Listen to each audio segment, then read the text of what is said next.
Hello friends, good evening. मैं Nitesh, circle west officer, state bank of India. Friends, आज मैं आप लोगों के लिए एक बहुत ही महत्वपूर्ण टॉपिक लेकर के आया हूं और टॉपिक का नाम है कंसोलिडेशन ऑफ पीएसवीज, अर्थात सार्वजनिक क्षेत्र के बैंकों का समेकन या मर्जर। सरल शब्दों में कहें मर्जर, जो कि हम लोग समझते हैं, सुनते हैं। तो यहाँ पर हम लोग समझेंगे कि सबसे पहले इसका सुझाव किसने दिया, प्रस्ताव इसका कब रखा गया और पहली बार कौन कौन से बैंकों का मर्जर हुआ, क्या कारण थे। इन सभी चीज़ों पर हम लोग आज बात करेंगे। तो सबसे पहले हम लोग समझते हैं कि सबसे पहले जो है इसका सुझाव किसने दिया। तो नरसिम्हन समिति के द्वारा सबसे पहले बैंकों के पीएसबी के कंसोलिडेशन का प्रस्ताव रखा गया, सुझाव रखा गया। नरसिम्हन समिति बैंकों में सुधार के लिए जाना जाता है। दो बार ये समिति बनी, एक बार 1991 और एक बार 1998 में।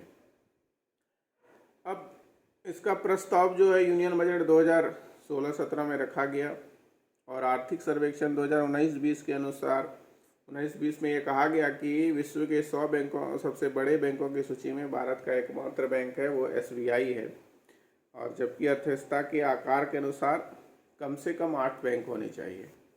ये सबसे बड़ा कारण हुआ पीएसबी के मर्जर का। और भी बहुत सारे कारण हैं जिसको कि हम लोग अभी समझते हैं। पहला तो अर्थव्यवस्था का आकार पीएसबी के मर्जर का कारण बना। दूसरा, व्यवसायिक दर्शन जो है पीएसबी का, वो लगभग सेम है। पीएसएल में सबको लैंडिंग करनी है, पीएसएल प्रायोरिटी सेक्टर लैंडिंग सारे पीएसबी को करनी है। सोशल सिक्योरिटी सारे, सरकार की जो भी योजनाएं आएंगी, जनधन खाता, ये सभी सारे पीएसबी को करनी। तो कुल मिलाकर हम लोग कह सकते हैं कि व्यवसायिक दर्शन जो है वो पीएसबी का सेम है। एचआर पॉलिसी भी लगभग सेम ही होता है। ये भी कंसेप्ट है कि बड़े बैंकों में जोखिम कम होता है, टू बिग टू फेल वाला कंसेप्ट चलता है। तो ये सारी बातें थी जिसके कारण कि पीएसबी के समेकन को पर जोर दिया गया। और सबसे पहले जो मर्जर हुआ वो एसबीआई एसोसिएट और भारतीय महिला बैंक और एसबीआई का किया गया सबसे पहले। उसके बाद जो रिसेंट में मर्जर हुए हैं उसमें बैंक ऑफ बड़ौदा का जो है आपका विजया बैंक और देना बैंक का बैंक ऑफ बड़ौदा मर्जर हुआ। सिंडिकेट बैंक का केनरा में मर्जर हुआ। इलाहाबाद बैंक का इंडियन बैंक में मर्जर हुआ।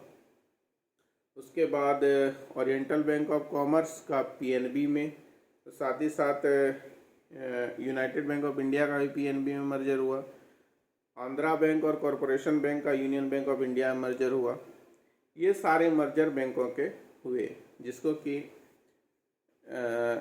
याद रखने की ज़रूरत है, क्योंकि कभी कभी एग्ज़ाम में पूछ लिया जाता है। क्योंकि अब तो मर्जर के ठीक ठाक दिन बीत चुके हैं, लेकिन फिर भी हमें ये याद रखना चाहिए कि कौन कौन से बैंकों का किस किस बैंक में मर्जर हुआ। तो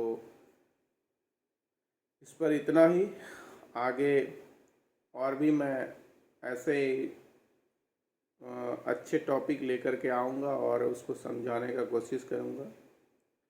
आपको कहाँ तक समझ में आया, अगर कोई कमी लगती हो तो नीचे आप कमेंट सेक्शन में हमें बता सकते हैं। और मैं ऐसे ही जो महत्वपूर्ण टॉपिक है, जो एग्ज़ाम में पूछे जाते हैं और जो ज़रूरी है, और साथ ही साथ मेरा खुद का अनुभव, मैंने जितने भी एग्ज़ाम दिए हैं उसके अनुसार जो सीखा है उसके अनुसार ही मैं कोशिश करूँगा कि टॉपिक लेकर के आऊँ और आपके सामने उसको प्रस्तुत करूँ, ताकि आप उसको आसानी से समझ सकें और चीज़ों को एक्सप्लेन कर सकें अगर इसके बारे में आपको कहीं पूछा जाए तो। धन्यवाद।